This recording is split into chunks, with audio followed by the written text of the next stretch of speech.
Hello, everybody, and welcome back to this episode of the Grief Let's Talk About It podcast. You guys joined in earlier and enjoyed the conversation that I had with Mr. Jason there. You guys are really going to enjoy this one. I got Mr. Roberts here today with us. Now, before we get started, do me a favor, if you haven't already, head over to my YouTube channel, hit that subscribe button, hit that bell notification so you'll be notified every time that we drop a new episode. And if you have any questions or comments, please put them in the comments section. I was tongue-tied there for a minute. But other than that, please sit back and enjoy. Now, before I bring on my next guest, I would like to remind you that this is for educational purposes only. Now, without further ado, I'm going to bring up my next guest, Mr. Greg Roberts. Please help me introduce him. Greg, how you doing today? Hi there, Tony. I'm pretty good. How are you? I'm doing well, man. I'm doing very well. I'm glad that you're on the show today. Thank you. Welcome. Thank you for having me along. It's excellent. Of course. Now, before we get started, tell people who you are and tell people where you're from and about the work that you do. Okay. Thanks, Tony. So I'm Greg Roberts. So I'm a grief, bereavement and trauma counsellor here in Australia. So I'm in the location of Melbourne in Victoria in Australia. And I've been working in this field of work for about 22 years or thereabouts. And I have my own private practice called Grief and Trauma Support here in Australia. And I also do some work for an organisation here in Australia called Support After Suicide, working with people bereaved through suicide. Wow, man. Thank you for the work that you do. That's truly exciting. I'm glad to have met you, been able to talk with you a little bit and everything, man. You know, I'm really, really excited. I'm really, really excited. Yeah. So, yeah. Before we get into it, tell people a little bit about yourself and the journey that you've been on that led you into getting into this work.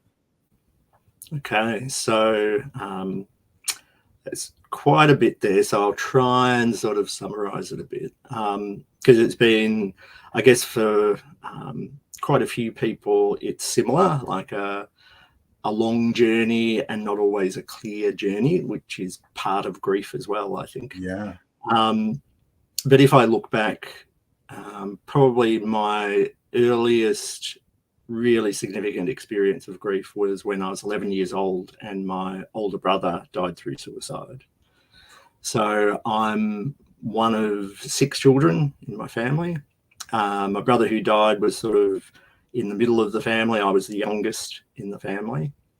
So that obviously had a huge impact on me. Right.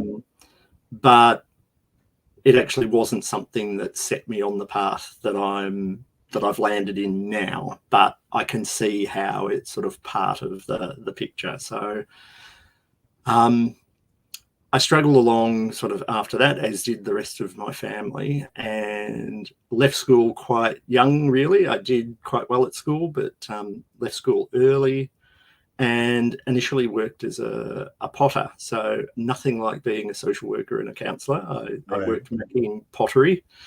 And then during that time, as I got into my mid-20s, got married, and then our first child, Madeline, died when she was just 25 days old from a heart condition associated with Down syndrome, of which we had no idea during the pregnancy. So that was quite shattering as an experience.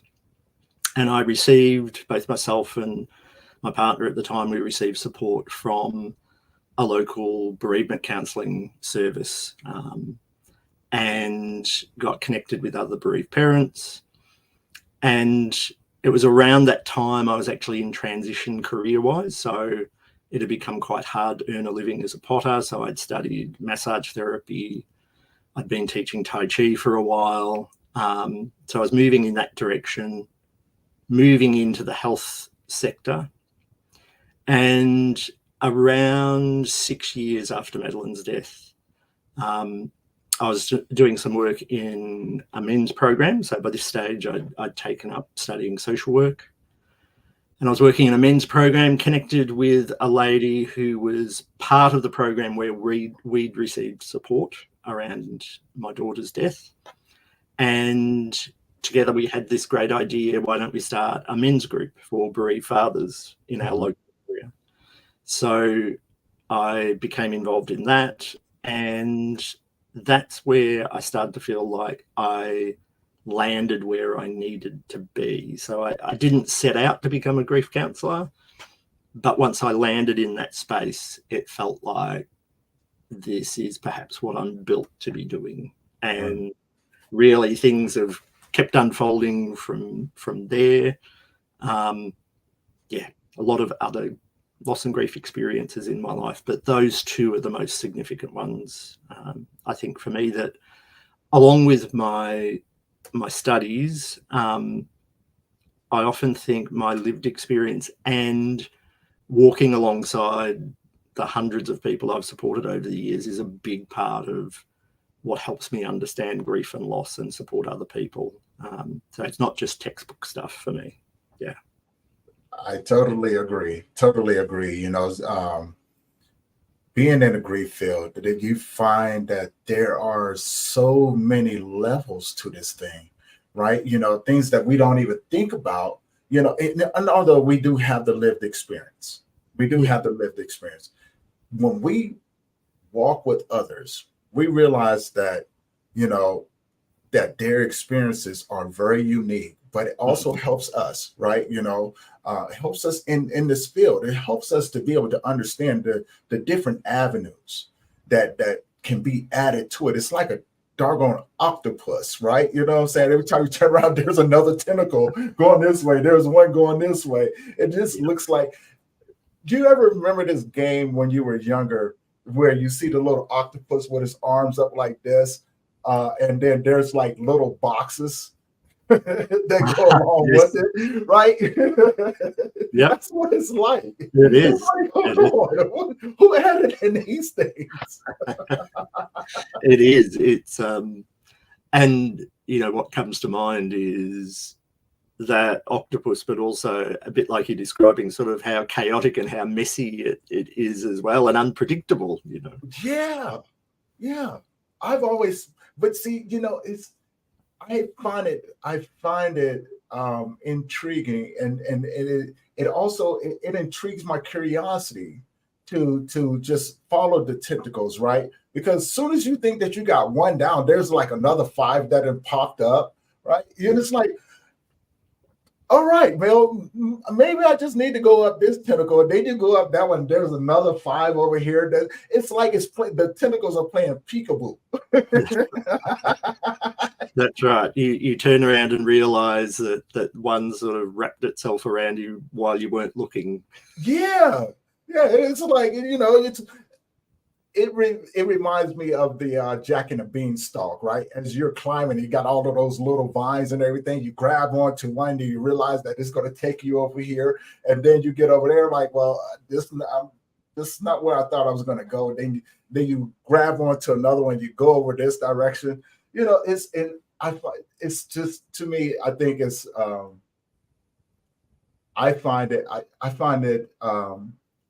really, really a lot of fun to go up and down those vines and to explore it, right? You know.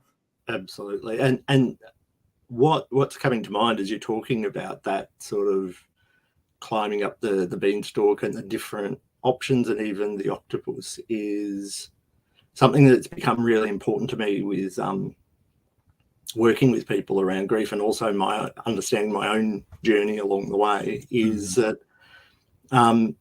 it's about finding our own way. You know, that we have to, difficult and distressing though it is, it's like us having to test things out because the whole world has changed very often from a significant loss.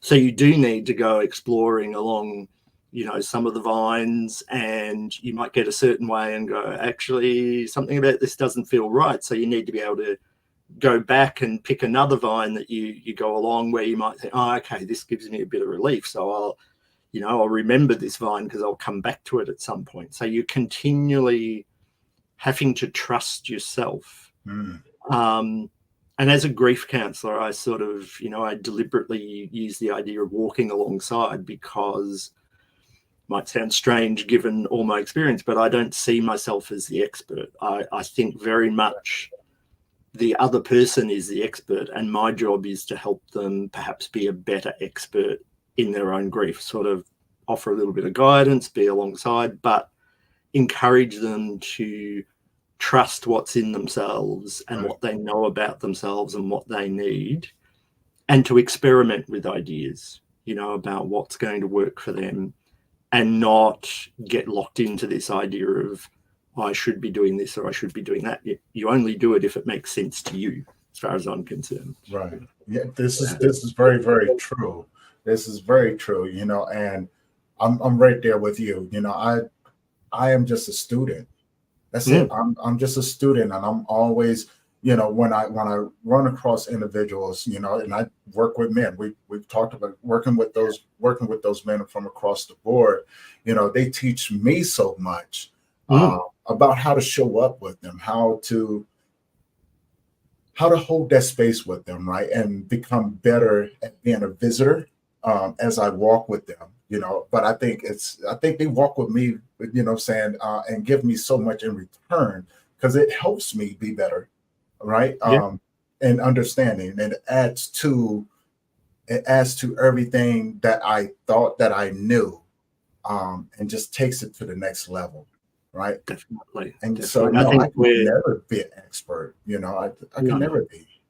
No, I think we're definitely always learning. Like, you meet so many people in this sort of work, and every person teaches you something different or new about grief. It's and it's part of, a lot of people sort of have said to me over the years, oh, how do you do that sort of work? It must be so sad, it must be so difficult.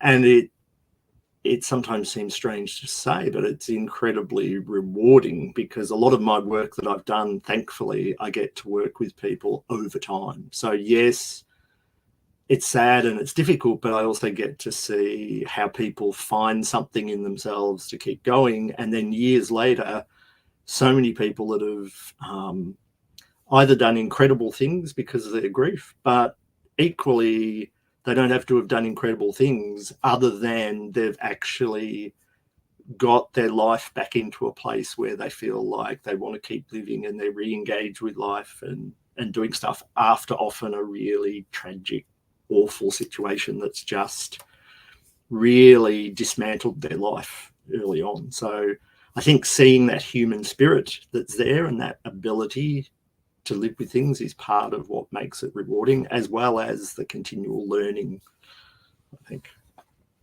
Yeah. I got a question, and then we'll get into your grief journey. Because I'm always learning how to be better with the men that I serve, and I want to ask, when you got into the work with men, did you find that it was hard to get men to open up? Because I know for me, it was really hard to get men to open up. And, for the first year and a half, I knew that this was what I was going to do. I knew from the time where I started understanding and going through my own process of grief, I knew that I wanted to work with men. How? I never knew. I never knew that, I never knew how hard it was going to be. And I wanted to give up. The first year and a half, I was like, man, this is not working. Maybe this is not for me, right? And then all of a sudden, here I am, right? And doing support groups, still no one, starting those support groups and having people not show up was very discouraging. Yeah. And I started to believe what people was telling me, man, you're not going to be successful at this. Your men don't open up, men don't talk. And there was just a part of me that just could not believe it. Yeah. I just couldn't, so I posed that question to you. What was the challenges that you face getting into the work with working with men? Yeah, I think I could talk about this for hours, because it's something I think is really important. That the first thing I'd say is that I think there's a misunderstanding that men, a bit like you said, a misunderstanding that men don't want to or can't talk about their emotions or talk about grief. I think it's more about them having the space and the opportunity, and perhaps finding or learning the ways that they can do that. So it's not that they don't feel things or want to express them, but perhaps more that men have grown up with a different set of expectations about how you're meant to do things. And so a key challenge was how to create, a bit like the work you've done, Tony, like how do you create an environment or a place where men feel comfortable enough to be able to talk. What immediately springs to mind is that support group that I started way back 20 odd years ago. And I remember there were quite a few men that would say they were coming along to the group. We'd run the group, we wouldn't see them. And one person in particular, we found that he'd been coming to the group, but parking outside, sitting in his car. He'd told his wife that he was going to the group, but he'd get to the venue and just couldn't get out of the car. But then eventually, when that bit of information was found out, he reluctantly decided to take the next step and come in. And he found, because we ran the group in a really easygoing way, like it was usually people would come along and we'd start by often just in the kitchen making a tea or coffee together and just banter and chit chat about how people's day had gone. And then we'd sort of roll from there. So not this idea of you have to sit down and bare your soul straight away, but just men connecting together initially. And that particular man, a couple of years later, we produced a little booklet with interviews from the men in the group about their experiences and what had been helpful. And this particular man, the chapter of the book that was his section, he decided to title it, "It's Not All Herbal Tea and Incense." And that was because he came along with this idea that going to a support group, there's going to be herbal tea, there's going to be incense, and there's going to be someone sitting there asking all of us, how do you feel? And he said that was not what he was up for. But he came along to the group and he found out that it wasn't those things. It was about connecting with other men, being real, saying it like it is, talking about your experience, and that was such a relief to be able to have a space where you could just be yourself and talk about what had happened. So there's something about I would say, just keeping it real and keeping it very straightforward for men, but not having the misunderstanding that they can't talk about their feelings. They absolutely can. It's just creating the space and the environment for them to do that. So I'd be interested to hear your thoughts as well, whether it's sort of similar. But no, it's very similar. One other thing, and I totally agree with what you said, is having that space for men to be able to connect on a different level, right? Surrounding, I find that the one thing that was always helpful was putting those men in rooms with men who have gone through similar things. Absolutely. To realize that, there's no judgment here. There's nobody here that's going to take what you say and try to use it against you, to try to hurt you. Because we're here for a reason. Once you step inside, we're all here with the notion of, I have nothing to fear. Yeah. And that was one of the things that I did notice, that there were a lot of men that did show up that was afraid because society, right? Life has taught us that we have to be careful, right? Like no one cares about what we've gone through. Yeah. The biggest thing, the other biggest thing that I noticed was understanding the language that we spoke, right? And that's the reason why I tell people, like, when it comes down to men, it's like a foreign love language that no one speaks. Yeah. Right. Yeah. You know what I'm saying? Because it's just like you and I talk, right? Now, if we were in the beginning stages of our grief journey, it's how we speak to each other. You know what I'm saying? And understanding the underlying definite meaning of what we're actually saying. It's just like if I was to go to Greg and say, "How you doing?" And you don't know me from Adam, so I'm all right. Yeah. So now, I'm listening to how you're saying it. First and foremost, I'm listening to it, and I may respond, "I'm all right too." So now you're listening to me. What does that say? I know that you're not okay. I see that you're not okay. So now, where do we go from there? Do we just walk away with this underlying meaning, or can I take the initiative and go,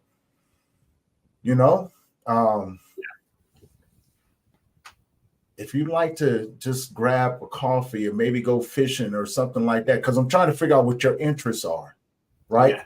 And I'm removing us away from a crowd of people is key to it, because now once we're one-on-one and we're doing something that you enjoy doing, I can share a little bit about myself, to show my vulnerability and saying, I'm going to trust you with this. And if you decide to trust me with yours, I'm okay with that too. Yeah, that's right. And I think that's what we found was key about doing the group a bit differently. Like, it was just sort of my instinct a bit that from my own experience, that's what would work for the guys, is to make it, don't come in and sit in a circle, but actually come in, make yourself a coffee, chat to each other. And like you said, often the men coming into the group, they would have a bit of time to just catch up one-to-one. Like, someone new would walk in, and exactly like you're describing, one of the other men in the group would go up and say, "Hey, I'm Rob, is this your first time along? Haven't seen you here before. How you doing? Come over here and this is where the coffee is." So practical sort of stuff where people could connect. But as you said, then slowly they'd be able to sort of see in each other what was going on. And I remember in the man I was talking about, in his case, fairly quickly, one of the men that connected with him and welcomed him along sort of just put it out there and said, "Hey, it's pretty tricky coming along the first time, isn't it?" And that started to open up that conversation. And he realized that a lot of the other men then there also had their sort of anxieties about coming to the group, that he wasn't on his own with that. And no one was judging him when eventually he revealed, he said, "Hey, I've actually turned up 3 times, but I've sat out there in the car, not being able to come in." And people in the group were able to accept that. And, as I say that, I sort of think that sort of stuff, actually, it's not just men, it's grief. There's so much stuff about grief where we can feel like, is this normal? Am I okay? The way I'm behaving and what's coming up for me, is this normal? And often what we need is someone to sort of accept how we are and go, you know what? Almost anything in grief is normal, it's so varied. It's sort of understandable. Once you hear the person's story a little bit, it's often understandable why they're being affected the way they're being affected. But often they're beating themselves up going, "Oh, why aren't I dealing with this better?" And like this guy, he was beating himself up saying, "Oh, why is it that I can't get into the group?" Well, he'd never experienced the type of loss that he'd experienced. In his case, he'd had twins that had died, and that's huge. Yeah. And then, he's had a bit of support, and someone said, "Why don't you go along to a support group?" He's never been to a support group in his life. So of course he's going to be sitting in his car going, "I don't know if I want to do this," So it's helping people, I think, make sense of, I think when we were chatting before, you know, the idea that grief actually, it's not a disorder, like there's something purposeful and there's a function to grief about giving ourselves time and space to adjust to what's happened to us. And that's what this man was needing. He was needing just a bit of time and space, and in his case, around some other men, to not feel judged and to feel like he could share his story. And that's a big part of grief. Not all of it, but it's a big part of it, being able to share your story with people who get it, understand it, and can support you a bit. Yeah. I want to go back a little bit, because you said something about your brother who took his life, and you know, from what you had saw back then, and I know, you know, you said you were 11, so it's kind of it's a process, right? You know, sometimes we don't understand it, but you know, looking at things from the other point of view, you know, watching your parents deal with something like that, but still not quite understanding. You just know that something bad has happened. Yeah. You know, and that goes into the mental health aspect of it as well. How, from what you saw, how did your parents deal with this? You know, deal with the loss of their child? Because now, being in a situation where we have lost children, you know, I think we have a different understanding of what they saw. You know, did that kind of, you know, what did you see, and how did that change you now, having that understanding? Yeah, it's a really great question, Tony. Like, I remember observing my parents that I would say now, almost, I balk at saying this because, you know, I could go off on a tangent about it, but almost stereotypical responses. So my mum, she was very emotional, needed to talk a lot, had people around her, but yeah, incredibly emotional and overwhelmed, and I could see that. On the other hand, my dad was, there was emotion there, but it was like, if I think back now, I can almost sort of feel it, but I didn't understand it as an 11-year-old. But it was like, from my position now, it was like a type of pressure cooker, you know, in the sense that I could see the edges of emotion there. You know, tears would well up, but they wouldn't sort of spill out. But he was much more controlled and very focused on taking care of everybody else, and particularly my mother, like very focused on how she was she being looked after? Did she have what she needed? But it was like his own grief was closed off. And that's what I mean by pressure cooker. You know, it was all this emotion sort of built up in there, and you could see him sort of holding it and containing it. And interestingly, you know, that sort of grief right through until my mum died. So my mum died, sadly, relatively young from a heart attack when she was 68. But that was, you know, a good, what would it have been, nearly 20 years after my brother had died. And she was still experiencing the effects of the grief of his death, and, you know, talking about how much, whenever there was a family event, she would notice his absence. And the reason I'm mentioning her death is, after my mother died, it was like my father finally just let his emotions happen. It was almost like my mum's death sort of tipped him over into a place where he couldn't contain his emotion anymore, and he softened as a person. With me anyway, he would talk more about his emotions and his sadness, which he'd never done across his life. Like, he was a very contained man. And so I guess the effect of all of that on me when my daughter died was like, it wasn't a plan and I didn't realize it, but there was a part of me that knew I needed to do it differently because I'd seen that in my father, and I guess in my family. We were a very sort of, I guess people use the term sort of Anglo-Saxon background family, sort of stiff upper lip type of family, and that was led by my dad to a great degree and my mum to a certain extent.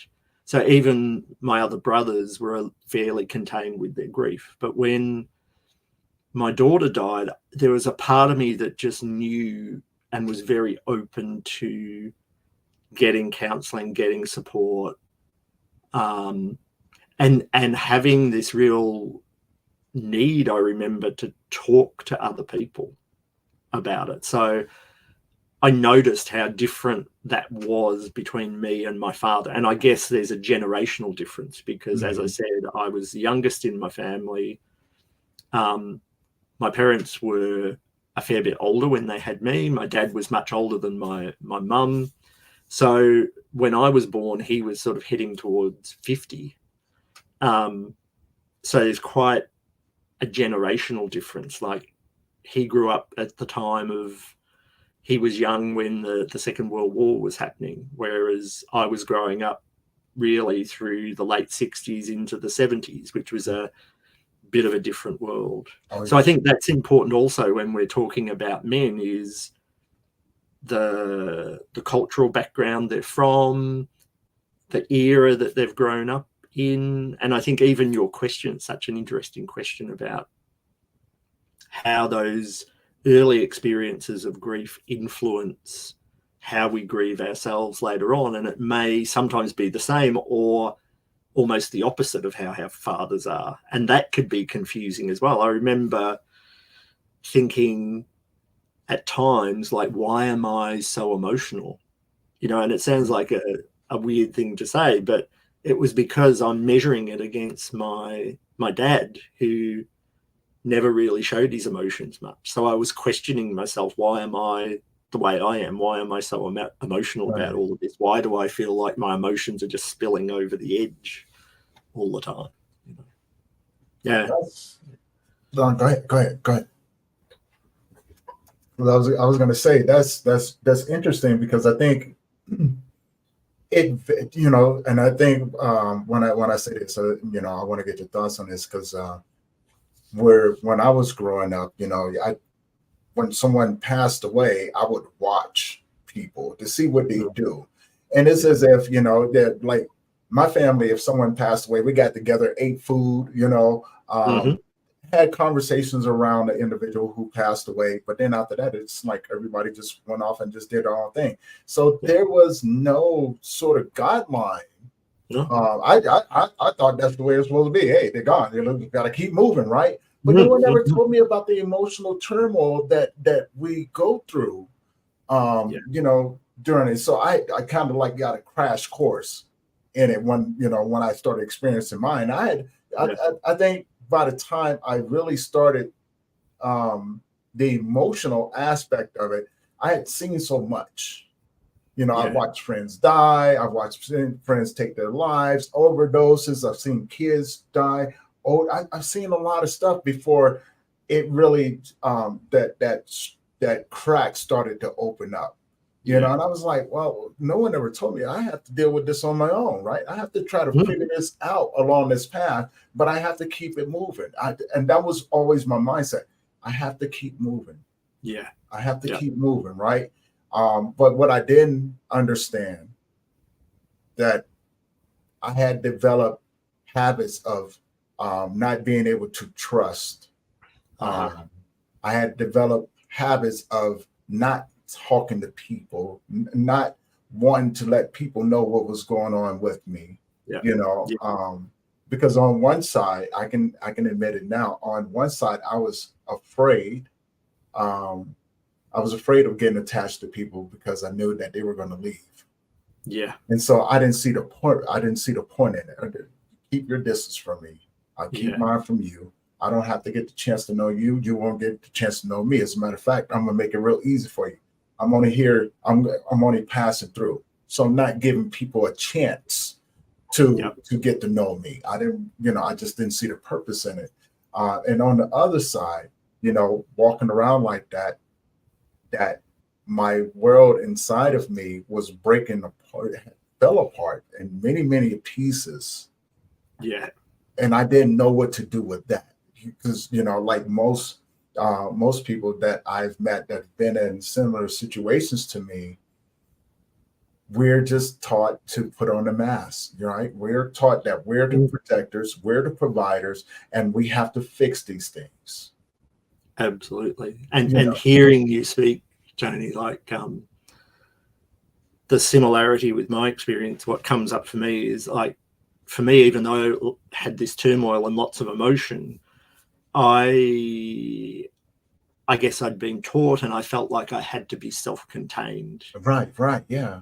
I felt like, I needed to sort this out for myself. And I know that does come from my dad, this idea of you look after other people and you sort yourself out, but you don't burden other people with what's going on for you. And so that was a big learning curve of like actually, as you've said earlier, like learning to trust and be open and allow myself to be a bit vulnerable.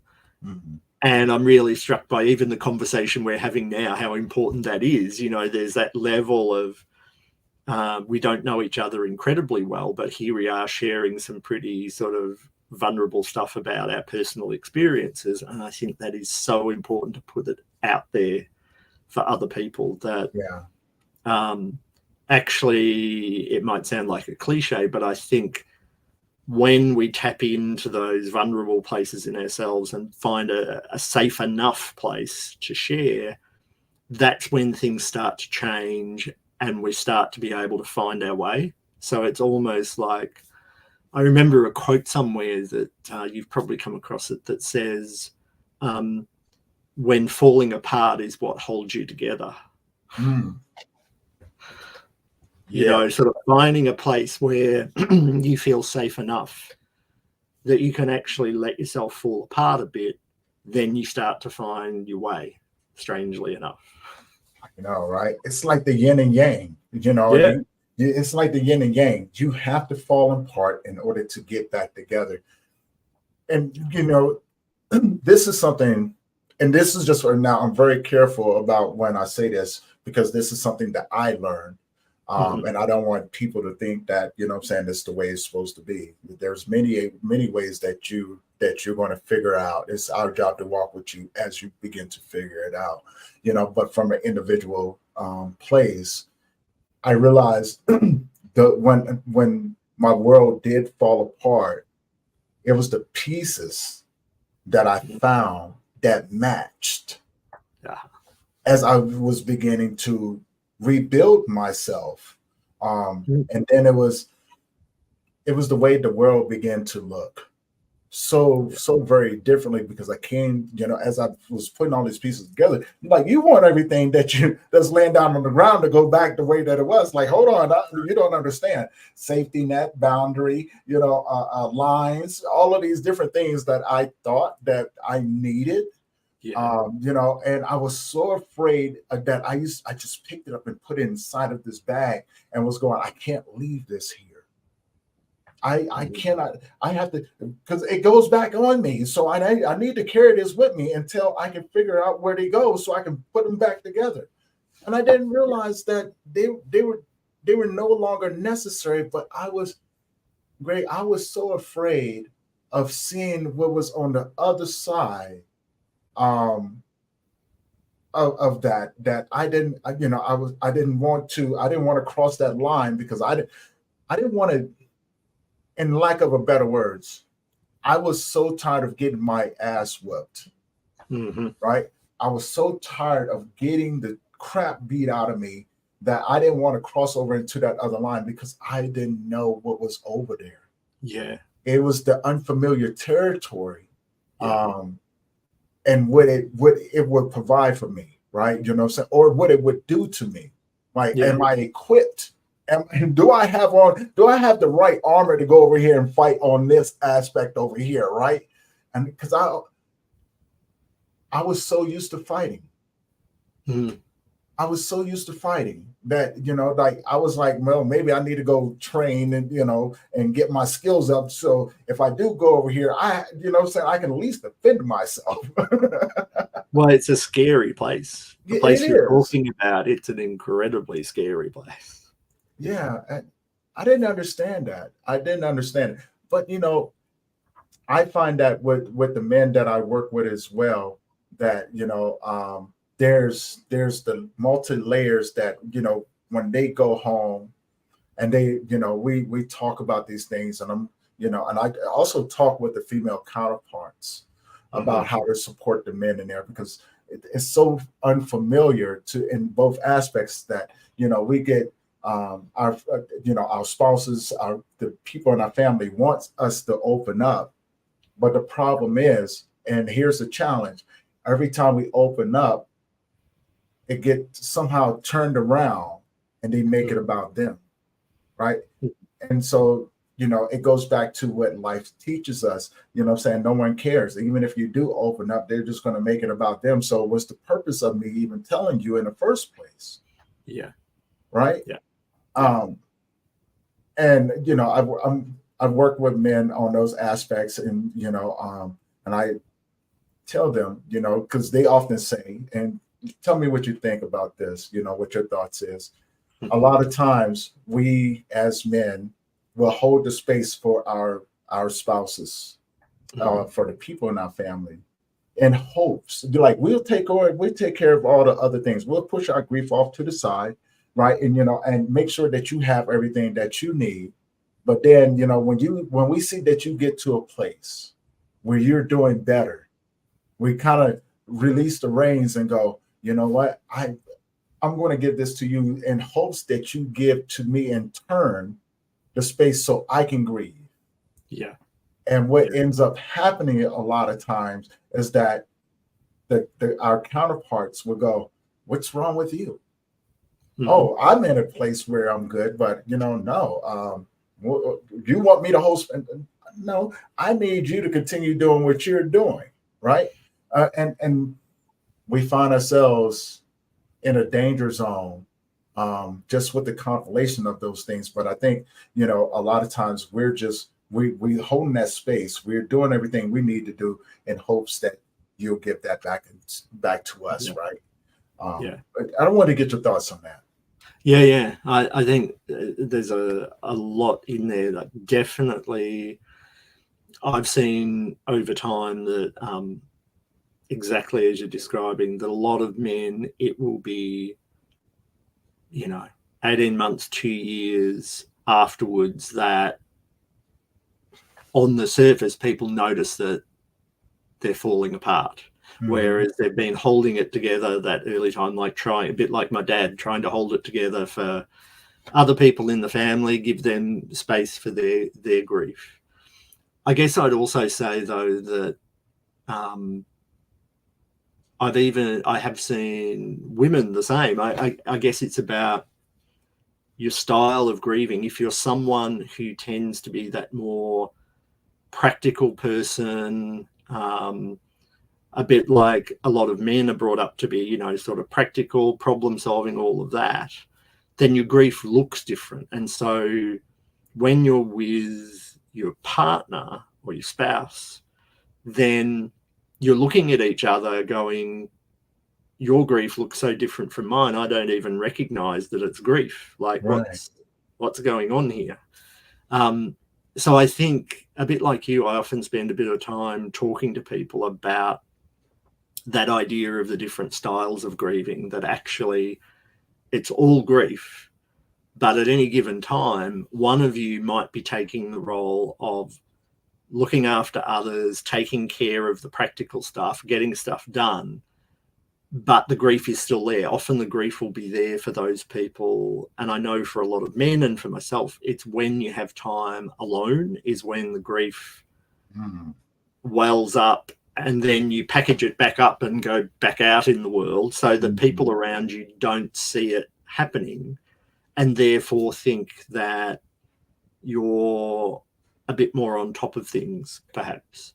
But as you said, holding that for so long, as time passes, it gets too hard to hold that. And if other people are traveling a bit better, you relax a little bit and then it all comes sort of pouring out. And like you said, at that point, other people are going, hang on a moment, it's been a couple of years. How come we're seeing it now? What's wrong with you? You know, and I've seen situations where people don't even recognize it as grief. You know, they think that they're developing anxiety or depression.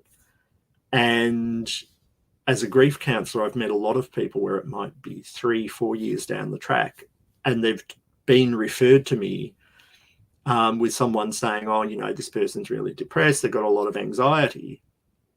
But as we start talking, they reveal to me that they've had someone really close to them die a few years ago.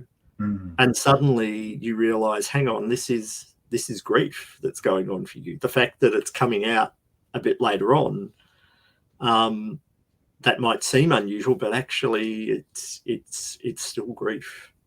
And I think it's so important that people recognize those differences in grief and what's needed for each other, particularly in couples, to be able to start to have conversations and start from a point of actually we're both grieving, but how we're doing it is different, and what you need is different, but we're both in grief.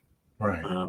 But it's incredibly complex, as you're describing, and a lot of sort of backwards and forwards and misunderstandings and not feeling supported and all these extra layers that go on top of the grief itself, I think, that make it very hard. Yeah, definitely understand. Thank you for that. Thank you for that. Because it helps sheds a bigger light on the challenges that men do face with those that are in our family, and hopefully people who are joining in. Everybody on Instagram, thank you for joining in. I got Mr. Greg Roberts over in Australia here today, and he's another men's grief counselor as well. And so hopefully you guys are taking some notes. And so my next question, or the next part I would like to ask, would be, you know, like we often, and I know I do, you know, and I want to ask the same question. Do you often sit with, those men's families, their significant others, and kind of help them to understand how to hold space with the men in their lives, right? Because I think that's a huge thing that I get a lot.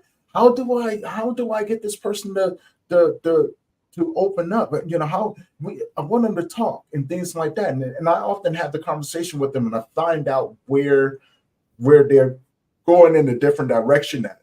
And, you know, the one thing, and it sounds, you know, and I don't mean to be harsh when I say this, but it's a strong truth, and it needs to be, you know, for me, I put it out there. Sometimes it's okay for you to shut up, right? You know what I'm saying? Like when you're trying to get that man to open up, because there's a few things that you have to understand about men that's been clear cut across the board.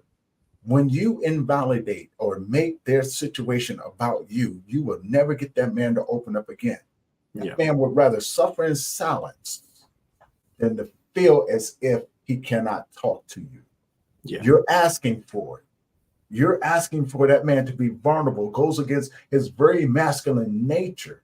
And the first time that he pushes you away, you're going to say it's toxic. It's not toxic. You're pushing them into that direction. It takes everything inside of us to be able to open up to you. It takes everything inside of us to be able to trust you in this vulnerable, in this space that we want to give you. And so, you know, that's the challenge. Don't make it about you, right? If you ask me to open up, don't make it about you, because as soon as you do, you're not going to get that. But now here's another part too. that I often speak with the counterparts or the family members and things like that is going, just because you want to talk doesn't mean that they want to talk. Mm-hmm. You cannot force that conversation. You cannot force that conversation. And there's more things to it, but I want to have that discussion with you. You know, maybe we can give some pointers to those out there right now who are tuning in or listening. Tell me what you think about that. And you know, what other things that you would see. Yeah, I absolutely agree that for some people, talking about it is not going to work for them. You know, I think the key thing to understand about that is, for a lot of men, that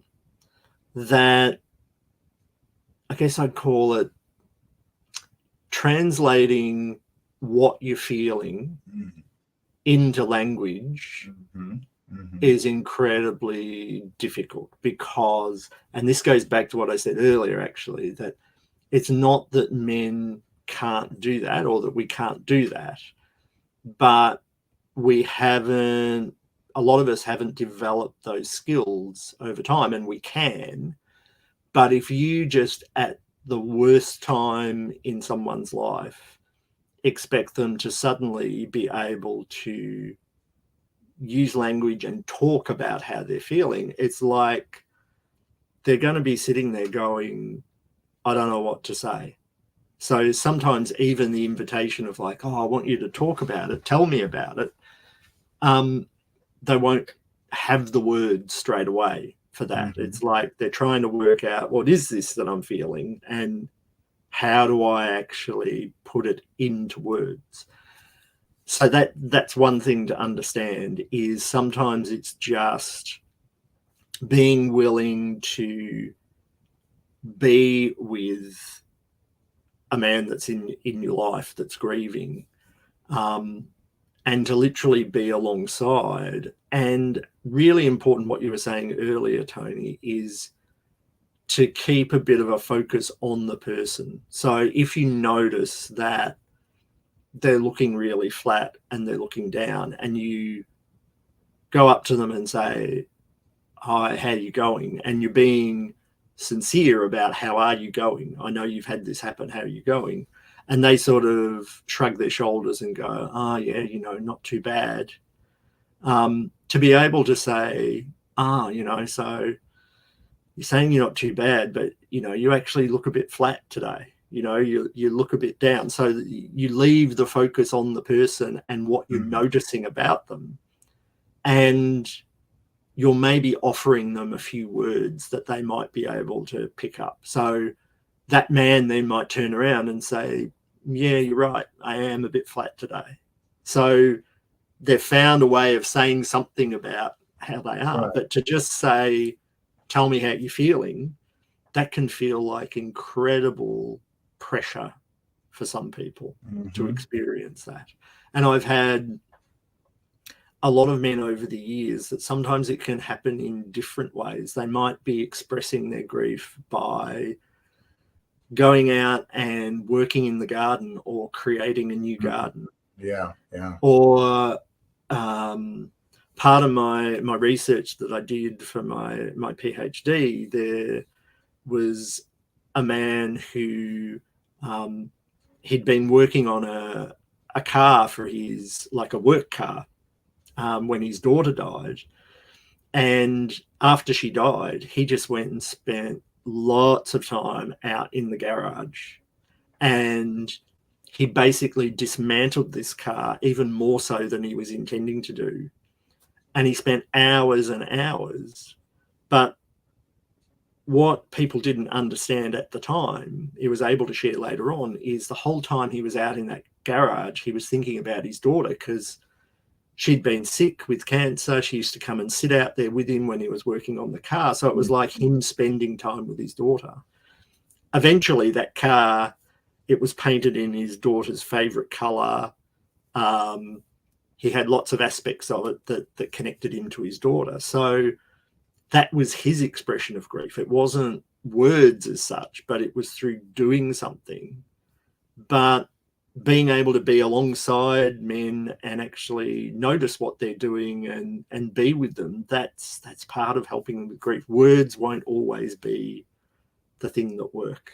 The interesting thing I would say is, and I don't know from your experience if this is similar, sometimes men can actually be okay or quite good at writing stuff down. So I've come across a lot of men who surprise themselves where they suddenly start writing poetry or something like that. And it's usually not things that they show to other people, but writing gives them a chance to almost experiment, to sort of write their thoughts down. And if it doesn't work, they screw up the paper, throw it away, and then try again. Yeah. And they just have time to be able to try and let their grief out in some form. But yeah, I just think it's such a difficult thing for other people to understand, that it's not about saying, why won't you talk to me? Why won't you tell me how you're feeling? Because I think you would have seen this, that when people do that, it feels like more pressure and it feels less safe. And it's just going fairly gently and slowly and understanding that it's a different way of looking at things. You've probably done similar, but I often say to people, just try and remember that if you walk around a schoolyard, say in early teenage years, often a lot of the girls will be gathering together and talking together about how they're feeling and stuff that's going on in their lives and sharing their emotions, so they get lots of practice at doing all of that. A lot of the boys are playing football, doing practical stuff together, doing physical activities together. So there's not as much practice there around how to talk about your feelings. And so then when you get to adulthood and you have things happen in your life where someone dies or there's grief involved, you're starting from two different places. Like women have a bit more practice at that stuff. Men have very little practice. And I keep coming back to that point. I think it's so important that we're all human beings and we all have the ability to express ourselves, but sometimes we need a bit of practice or places where we feel comfortable to be able to learn how to do that well.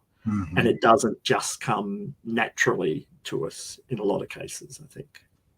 So it's understanding that when people are trying to support men, that it's not that men are being difficult or stubborn or that they don't feel stuff. It's just you've got to be a bit kind and a bit understanding about where they're coming from.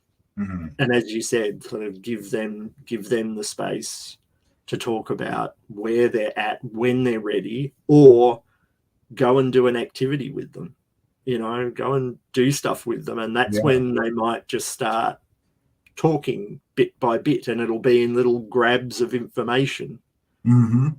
Don't let go of those little grabs of information. As soon as you see those bits, go, wow, I imagine that must be really tough for you. So validate it. Don't just skim over it. And I think that can happen a lot, that because of how men express themselves, people skim over what they're saying and they don't notice what's in what they're saying, or don't notice how the man is at the time. Like you said, watch for how they are. Notice if they're a bit flat. No, I totally agree with that. For everybody tuning in, if you have any questions or comments that you would like us to answer about the men in your life, you got an amazing person, Greg Roberts, here. We're sharing perspectives on how men grieve, because we do work with men. We see these things across the board, and anything that we can help you to help show up with the men in your life, please put those questions in the comments, and we'll be answering those as we go. Other than that, I want to thank you guys for tuning in, and hopefully you guys are learning a lot and enjoying the conversation. Now, Greg, one of the things that I did notice, especially when it came down to both men and women, And it's a huge struggle across the board, the comparison, right? Mm. I hear what you're saying, but I've gone through this as well. It's like, oh, I gotta compare mine with yours. Yeah. I've had to tell people when we do get into those conversations, especially I look at the situation, look at who's doing it. I often have to tell them, you don't have enough life experience to compare that with mine. But furthermore, I don't want to compare what I've gone through to yours because I don't want to take away your experience, right? No. But I can't let you invalidate mine as well. I have gotten to that point where I do stand up for mine. Yeah, no, I can't let you take that away. I can't. So therefore, what I'm going to do, I'm going to walk away from you, and let you think about this for a minute. And if I do decide to come back to continue this conversation, we have to come up with an understanding. I don't want to compare our losses or our situations with yours because yours is very unique, but so is mine. Mm-hmm. Only because it's individual. And I don't want to feel as if I'm disrespecting you or put you in a place to where you don't feel that I care. But I also need this back in return. I also need that back. But it's, and tell me what your thoughts about that. It's the comparison across that really gets to me. Like, no, don't do that. I have a rule when I talk with the men or have them in my group. What we're not going to do, we're not going to compare your story to his. Matter of fact, we're going to make sure when you allow this individual to speak, and when they're done, we're going to say, thank you for sharing.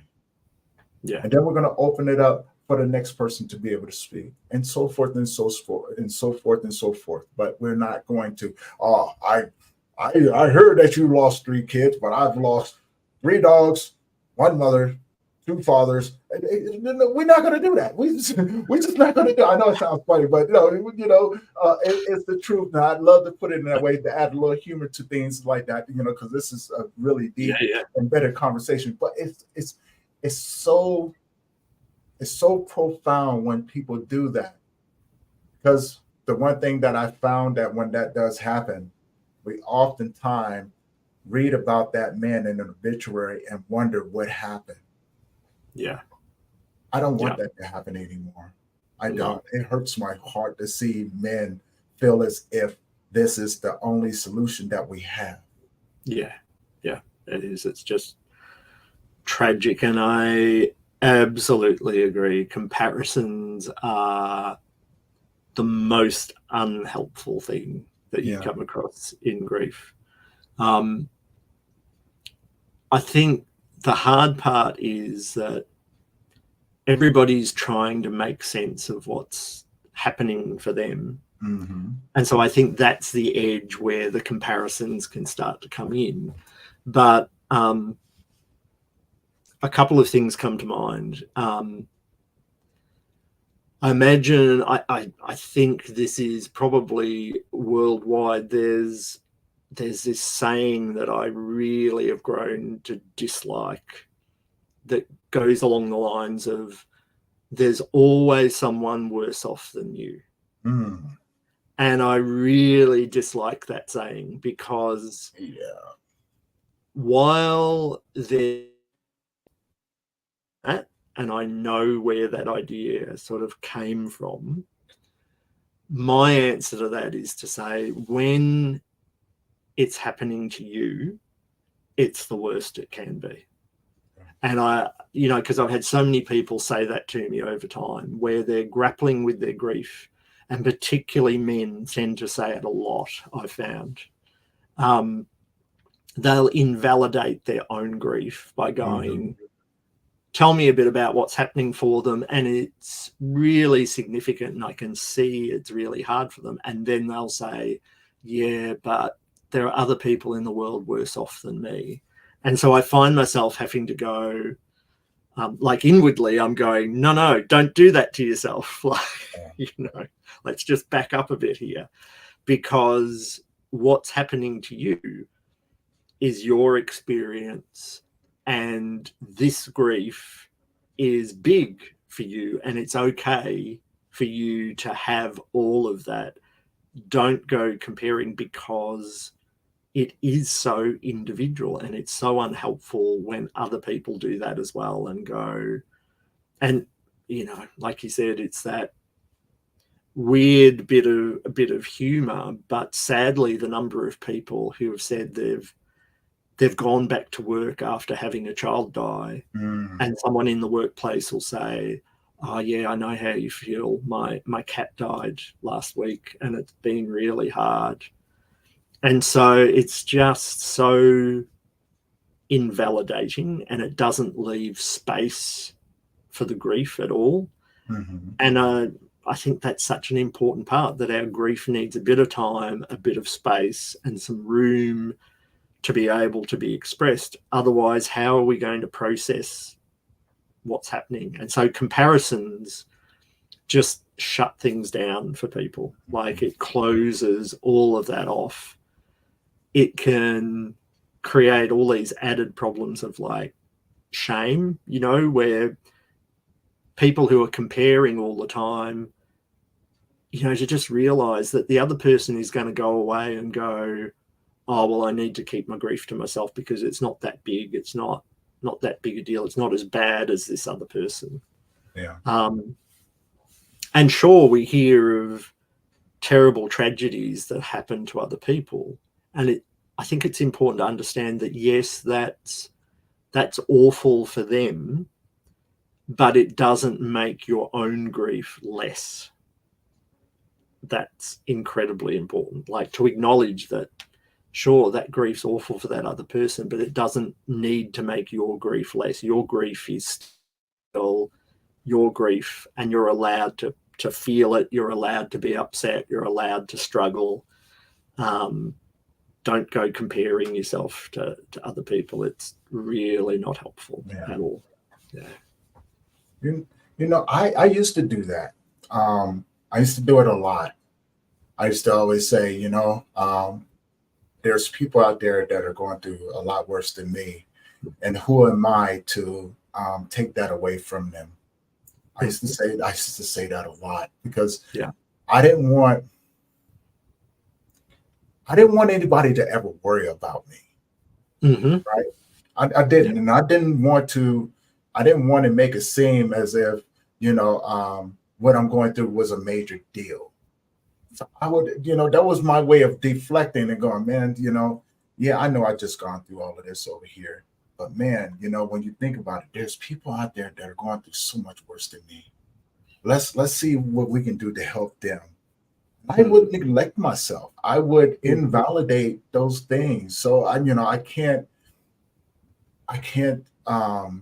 say anything, because it would be hypocritical, because I did do that. And it took me a long time. It took me a long time to go, you know what? No, I know that there's people out there going through their go through. They're going to go through their go through. They will grow through what they're going through, but I have to grow too, because what if one day I run across that individual? I want to be able to show up and give exactly what they need. But first I got to deal with this. Yeah.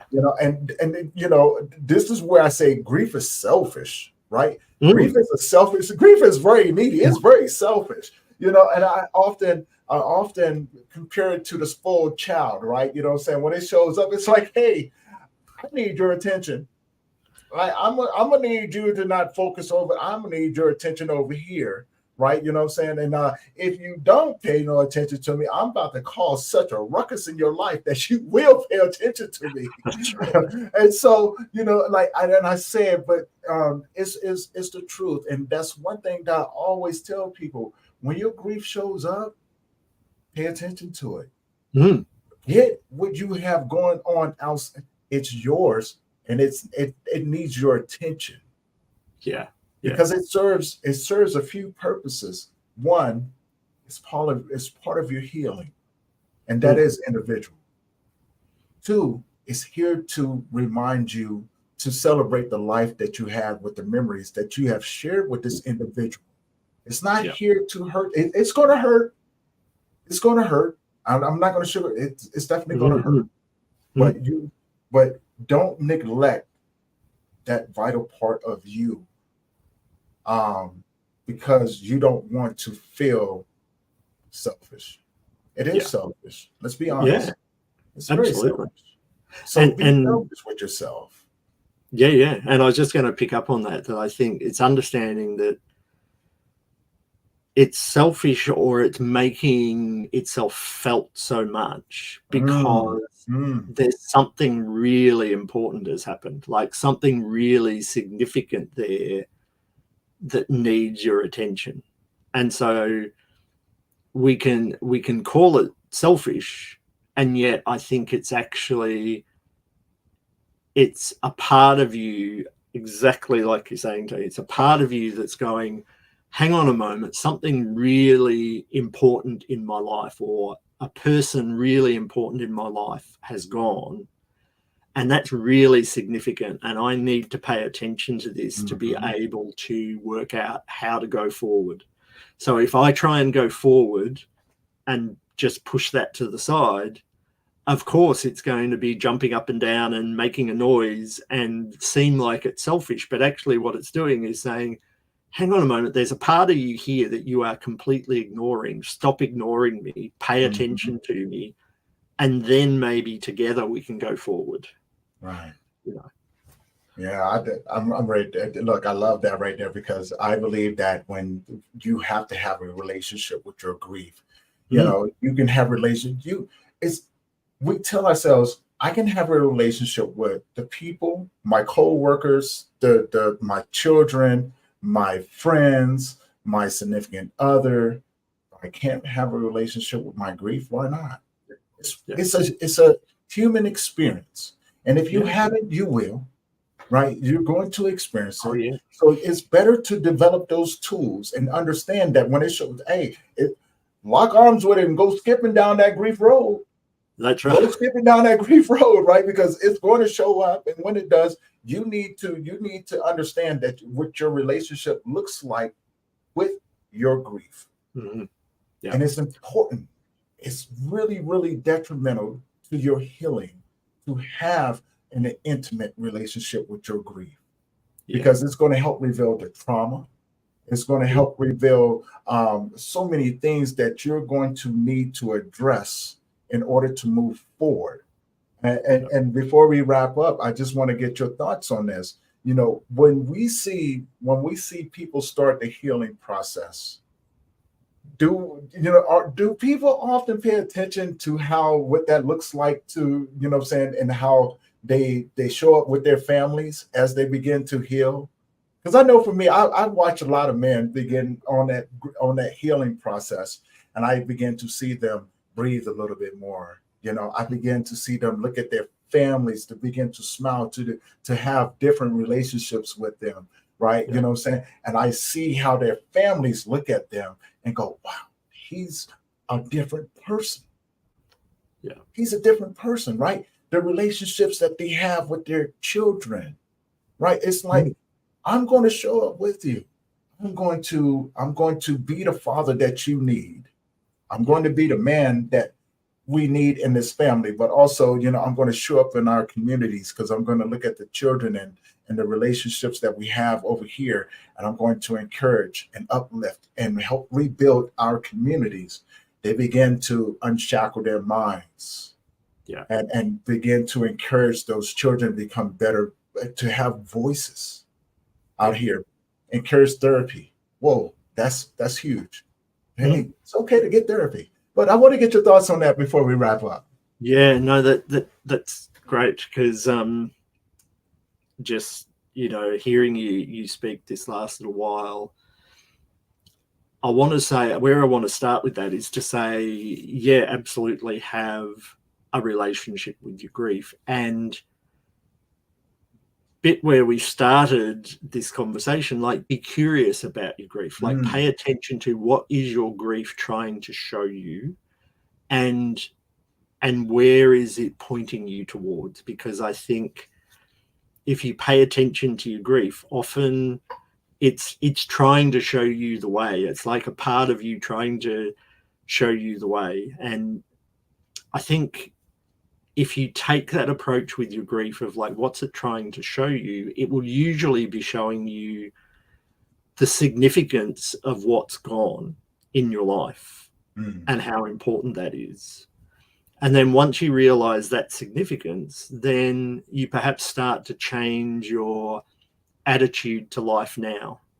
You know, you start to pay attention to what feels more important to you.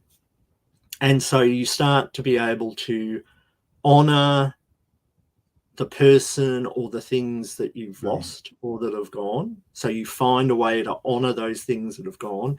And you also find a way to accept the things that have changed and how you've changed, and to be able to then go forward in life. And I think that's where it joins up with what you were saying of people around you will start to see the difference in your grief, because you'll be changed, but you'll also be approaching life more fully and in a bit of a different way. Like, you can't help but be changed by grief. Oh yeah. Like, it's going to change you.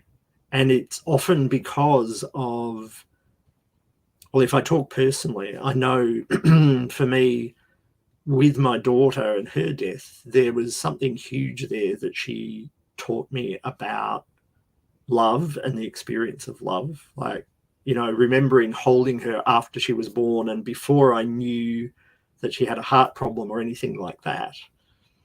Just as a father, the experience of love. And it took a few years actually through my grief.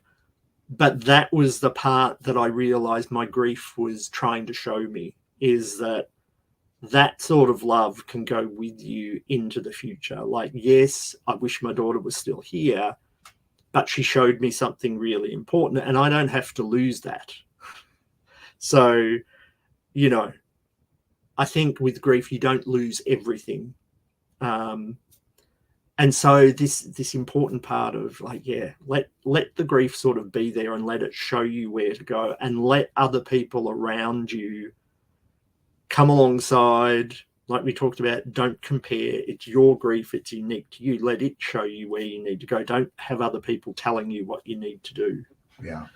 But I think that's what I see in people, is that the grief is still there for them, but they've started to sort of see a way forward, and they bring some of the things with them from the past. Like, they bring the memories, the connection, the honoring with them, and then step into life and start living life differently.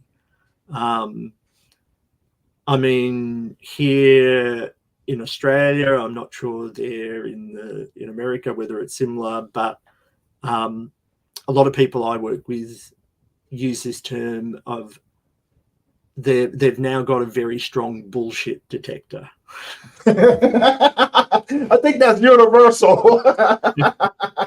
And so, you know, this idea that the grief can point you towards what's really important in life. Like, how do you want to be living your life?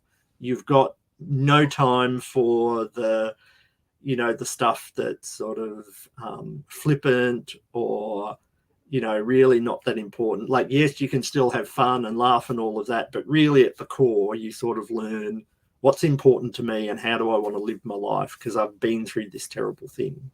And I've seen a lot of men in particular, like, really change their lives, and the grief has transformed them if they actually go with it, if they find a way to go with it, and if people support them with it. Much to their disbelief, they actually find themselves saying, I'm perhaps a better person. Like, I would change things and have that person back in my life in a heartbeat. But I can also recognize that I'm a changed person and perhaps a better person because I've learned a lot of stuff about myself. Right. See, and I love that, you know, before we wrap up, you know, there was something that was said to me from somebody that used to be really important to me. And she told me one day, she goes, you got to change your story. You have to change your story. And to this day, I still appreciate that. I definitely appreciate it. I don't think she really understood how much I appreciated it, because she did when she did say that, I did begin to change my story, and how I approach, how I did podcasting, how I told my story to other people. Because before, there was something missing, and I just needed that one person. I just needed someone to tell me, like, hey, you got a great story, but it's time to change it up a little bit. There's more to it than just this part.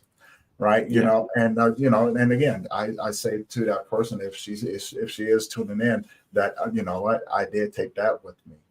I did take that with me. And I appreciate those words right there. Hopefully you can say that and understand that I was paying attention. I was truly paying attention, and now with that being said, Greg, if you can leave the audience with something today, what would you leave them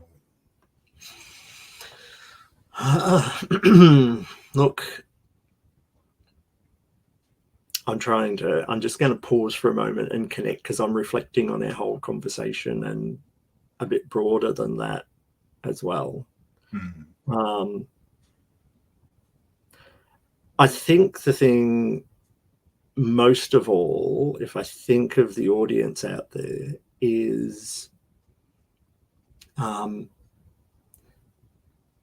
go, particularly if you're early in your grief, go slowly is one part. Go slowly, and also find a way to trust yourself, that somewhere in you probably know what you need in your grief. Mm-hmm. And something I've said to a lot of people is, do whatever makes sense to you, no matter what that is. It might seem like the craziest idea, but if in you have this feeling that that's what you need to do whatever you feel like you need to do, but with just one proviso, and that is, as long as it doesn't involve causing any harm to yourself or anyone else, then no matter what it is, test it out and experiment and see whether it takes you forward a little bit in your grief. But like we talked about, give yourself a bit of time and space, trust yourself, follow what feels right for you, surround yourself with people who support you and validate you, but you will find your way if you just follow what feels right to you and take care of yourself along the way.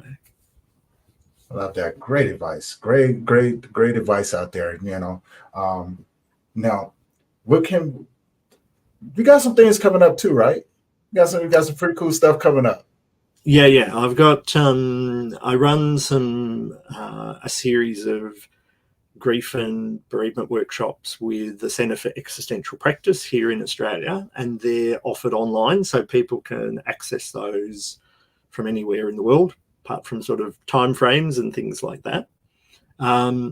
So coming up, I've got a workshop in July on anticipatory grief. So, people who are living with terminal illness, that sort of thing. So it's a training for health professionals. And then, unfortunately, perhaps for a lot of international viewers, I'm really excited about, in August, running an in-person workshop about the body and grief. And I'm really passionate about that because, I think, particularly talking of men, sometimes you need to understand what's going on in the body. Sometimes you can't find words, but if you watch men, you'll see stuff going on in their body that tells you that the grief is there, and you can validate that. So I've got that workshop coming up. But over the course of the year, some workshops coming up, and I do those regularly throughout the year. They're really good. So there's my website, just at Grief and Trauma Support, or grieftraumasupport.com, or the Centre for Existential Practice here in Australia have information about the workshops that I'm running coming up. Awesome. And everybody, I do have this information in the description on the YouTube channel, either if you wherever you're watching that. I don't think I have it on the Instagram, but if you guys need this information, please reach out or go to the YouTube channel. I'm not asking you to subscribe, but if you do decide to subscribe, I would greatly appreciate it. But do me a favor, if you know someone who could benefit from the conversations that we have, please share this with them. And as always, I always appreciate you guys' support. I appreciate you guys tuning in. If you have a story that you would like to come over here and have a conversation about and share with the audience, please reach out to me. Would love to have you. TOLense46@gmail.com. Email me. Let's set up a time to talk, and then we can go from there. Greg Roberts, thank you for this amazing conversation. And I look forward to doing this again. And please let me know how I can support to get more of an awareness out there, so people know what you got going on, and see what the future holds for us, man. Because we got a lot of stuff that we can do together, and I definitely look forward to that. And for everyone else, again, thank you for tuning in. Thank you for hanging in there with us. And if you haven't already, if you would like to, go over to the YouTube channel, hit that subscribe button, hit that bell notification so you'll be notified every time that we drop a new episode. We do have one more episode coming up at 4 p.m. Mountain Time. If you guys would like to tune in for that one, we're going to have another amazing conversation. So with that being said, Greg, thank you again. And thank you so much, Tony. I really appreciate what you're doing with these podcasts. Of course, man. I thank you for joining me, and sharing your journey and your knowledge. And so I look forward to doing this again. With that being said, this is going to conclude this episode of the Grief Let's Talk About It podcast. We'll see you guys in the next one. Peace.